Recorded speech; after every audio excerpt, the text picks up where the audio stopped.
face was saying. No. You're like looking at the camera like. Maybe I'm just very got bad eyesight. Good evenings. Good evenings. How are you doing? I'm good, since use. I am very good. Thank you. And I am trying to find books. When I go into the class with the kids, I've got this. So I'll say hello, whatever. I'll go sit down, and I'll go books. Really? Yeah, and then if they don't react, I'll walk through the class again. Books. Really? Yeah, and then if they don't react again, then I start walking around the class and start slapping tables until the books are on not from 2, 3, 4, 5, and 6, but the Mattheon ones. Oh, that's your grade 7. Yeah, my Mattheon ones are still kindergarten. Yeah, they are just high energy cats. Is it day 16? Oh my bird. Nearly on the first 21 days. Wow. Epicness. It's the same verse as last night. Yeah. I spelled it correctly tonight. You did. So can you say it quickly? What is it? Colossians. There we go. Last night you were saying Colossians. Colossians, yeah. Awesome. Colossians 3 verse 15. Name will be in the title. The verse will be in the description. That's it. And we're going to get started. So, let the King's peace be the deciding factor in your hearts. That's what you were called to within the one body. And be thankful. Colossians 3 verse 15. Does that mean anything different to you tonight than it did last night? If you give it some more thought, straight away? I don't think so. It's still the same for me. It's just about seek the peace, right? Yeah. Seek the peace as well. Seek the peace. Let's read the Brady table, see, and then discuss what she says. Okay. We all think, feel, and choose in different ways. Our differences are complementary. There is no need to compete with others. Wow. We have to deal with people, with their opinions, their choices, or our lack of control over what they do, even if we don't feel like it. Indeed, one of the Apostle Paul's greatest concerns was the unity of the early church. How do we create one body? How do we create communities that truly love each other, even if they are all so different? It is great to say we need to love our neighbor, but what if your neighbor is, well, a fool? Love. We are wired for love, for compassion, for companionship, and for community. When we recognize that we all think, feel, and choose in different ways, that we all have something beautiful and unique to contribute, we no longer feel the need to compete with each other or disregard our differences. Being one body is possible, and when we are who we truly are, and others are who they truly are, we can work together, letting God's peace rule, and we can be thankful for such a community. Yeah. Oh yeah, that's just, I love how she puts it, right? So start with love, just start there. Love your enemies, love your neighbor, love your friends, love the people you don't know, love the people you know, love the supermarket cashier. You know what, when you met me, yeah, I used to get a bit irritated in shops as well. Good. Well, a lot. Yes. And I don't anymore. No, you don't. No. I'm just like, chill. It used to be like, even like, we're not packing the stuff into the packets quick enough. Yeah. But also, that was also in Hanoi and stuff, right? But I'm just saying, it used to be that extreme, but now you're like, chill. It's like, are you paying or am I paying? Which is awesome. I think it's great. It's like you have less to stress about and less to worry about, that you can actually be in the moment and be there. Yeah, true. Like I said to you today, like all these little things that we've been trying to do with the Bible study is it's giving me opportunities to adjust my course of action, adjust my thinking patterns. No. During the day, it's giving me the opportunities to self-regulate, to self-adjust. To self-correct my course, throughout the day. True, like if I accidentally, which I did, I accidentally saw like twice today during the afternoon. I can't remember what it was. Oh, it was due to my F&B account not working on my phone, the whole Instagram. That'll do it. Obviously I couldn't get it to work out, and I accidentally saw it, and I was like immediately, sorry. Yeah, it's like just, I mean, it sounds so stupid, right? It might, to people who have been doing this for a long time, living with Jesus, trying to walk with God, they'll be like, oh yeah, that makes perfect sense.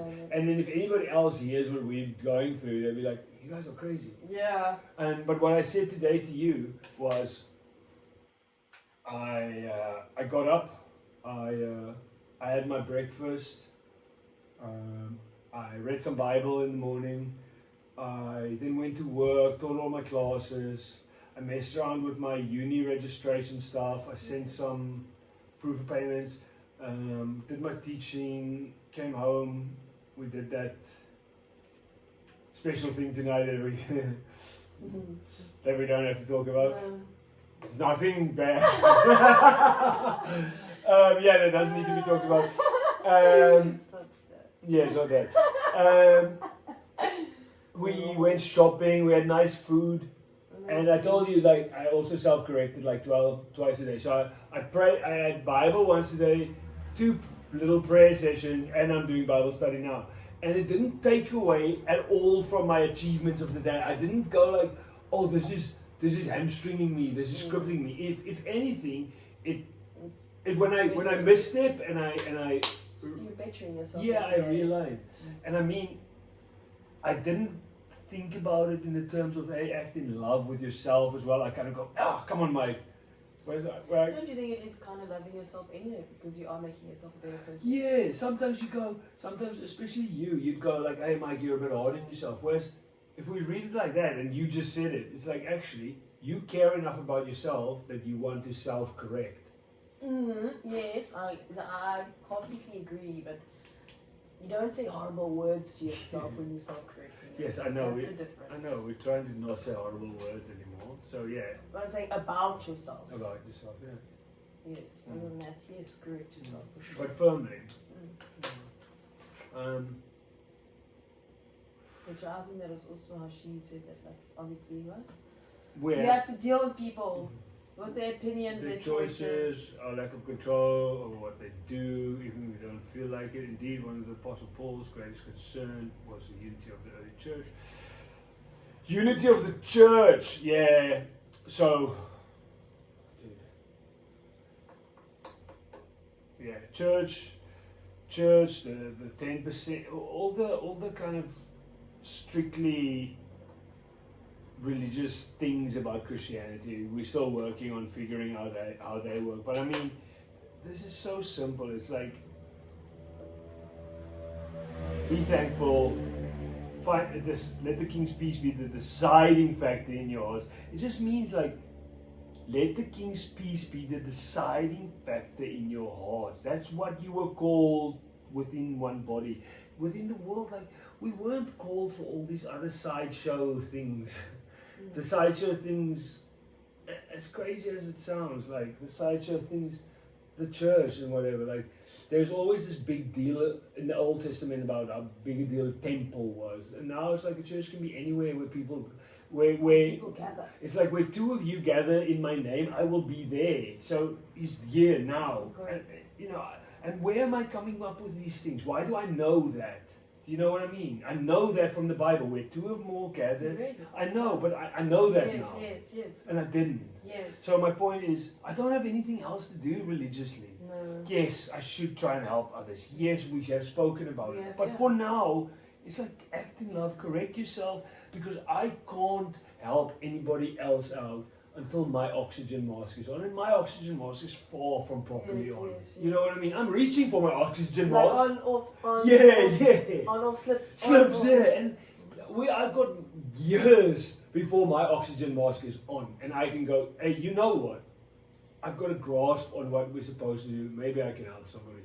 But in the meantime, there are things I can help with. I can point some people in some directions. Like, hey, dude, I don't have the answer for you, but I think you might find an answer if you try this, but I can't give it to you. Anyway, so just act in love. Act in love for me. Act in love for my close relationships, but also act in love for yeah. And what do you think about that? No, I agree 100%. Anything you want to add? I don't think so, to be honest. I think I'm just gonna write like last night we wrote. Keep working on this, Mike. It's been 2 weeks, give or take, and you know how long good or bad habits take to grow by themselves. So tonight I just want to go and remember to act in a loving way towards yourself and others. Yeah? Remember to act in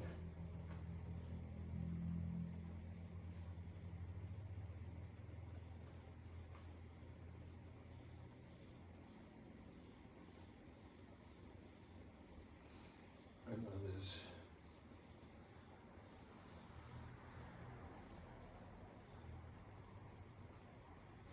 Based upon the teachings of JC. Yeah, it all comes back there, doesn't it? Like love, yeah, but he's pure love. I mean, so just always go back to. If you're struggling, go back to that. What would Jesus do? That's I've got so many reminders now. Yeah, no, that's yeah. Actually, to do that, what would Jesus do? It's another good thing to just try to remind yourself.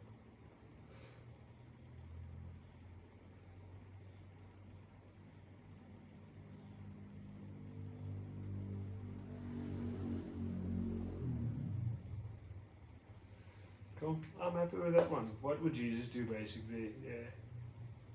Colossians 3 verse 15. Let the King's peace be the deciding factor in yours. This reads easier to me tonight as well than last night.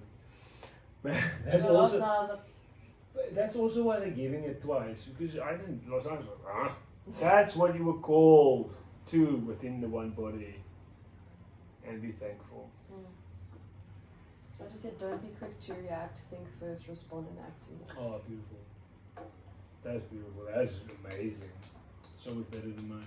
It is what it is. It is what it is. What was it? Your shove it was better than mine. A shove it. Alright, happy? Yeah. Done. Quickie.